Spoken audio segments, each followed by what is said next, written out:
Michael, Warner Brothers, who knows what they're doing, but it looks like they're looking to sell off the game division once again. Mike Straw over at Insider Gaming, sorry. Warner Brothers Discovery appears to be trying to get out of games business, according to a new report from Financial Times.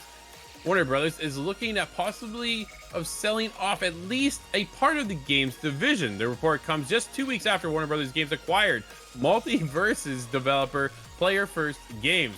The report claims that by selling off games would help the company avoid possible lawsuits from various debt investors.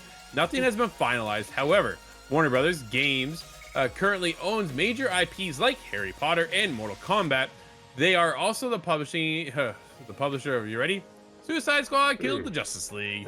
Yeah, the live service game that was met with poor response from players and critics alike. It was also the game that cost them $200 million in revenue. There is that. Yeah, this isn't the first time Warner Brothers was a potential sale candidate. Back in 2020, it was reported that Microsoft was interested in buying the division in order to get games like Mortal Kombat, Suicide Squad, and others under its umbrella. It's unclear, should a sale happen, if Microsoft would once again be interested due to the current situation of the company after its acquisition of Activision Blizzard.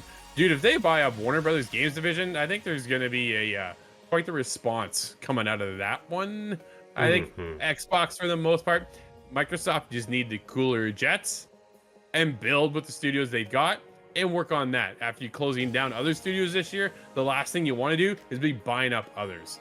But Warner Brothers looks to be selling off. Michael, what are the chances of this? Oh, man, I mean, it's hard to say, right? I mean, as you said, 2020 felt like this was almost a done deal, ends up falling through. I think you're right. If it's Microsoft that ends up as the name, somebody needs to tell them to pump the brakes. I mean, as you mentioned it, the Activision Blizzard acquisition took forever with Microsoft because of all the issues that were raised. So I would say at this point, I probably would say this. I don't think this is going to happen as long as there's not a name that's popping up, and the only name that was even rumored is definitely a name that probably isn't involved now. I would say this is unlikely. Curious how much of this is because of that Suicide Squad game you mentioned and how just absolutely horrid that launch was, which, as you mentioned, in 2020, that was one of the titles Microsoft was looking at, so they're kind of maybe, a little bit excited that they didn't go through with that. But yeah, I would say right now, this just feels like it's out there, but until we get a name of a studio that's actually looking at them, I'll say that I don't really see this happening in the near future. No, I think everybody's just on a hold right now, right? I don't think even PlayStation might have piqued their interest. And dude, they can hold. So here's the thing. Because PlayStation has Evo, there's a possibility they want to come in and buy up NetherRealms, right? If that's on the table. Or are they trying to get rid of Rocksteady?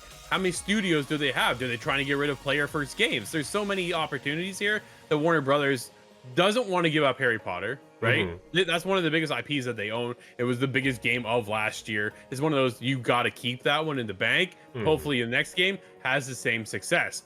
We will see. Time will tell. No time soon on that. It's the other studios that they currently look at and go, does this work? Will this make profit? This, that, and the other. I don't know what's going to happen, but yeah, as of right now, man, I don't think anybody's looking to buy up anyone.